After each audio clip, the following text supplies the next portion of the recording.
Daily devotion. Costly grace. For God so loved the world that he gave his one and only Son, that whoever believes in him shall not perish, but have eternal life. John 3:16. Costly grace is the gospel which must be sought again and again and again, the gift which must be asked for, the door at which a man must knock.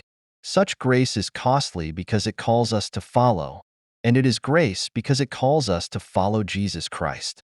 It is costly because it costs a man his life, and it is grace because it gives a man the only true life. It is costly because it condemns sin, and grace because it justifies the sinner. Above all, it is costly because it cost God the life of his Son. Ye were bought at a price, and what has cost God much cannot be cheap for us. Above all, it is grace because God did not reckon his Son too dear a price to pay for our life, but delivered him up for us. Costly grace is the incarnation of God. Dietrich Bonhoeffer. There is another gospel, the gospel of cheap grace. So, what is the gospel of cheap grace? It is any gospel that says that your salvation is so easy that you could do something to contribute towards it.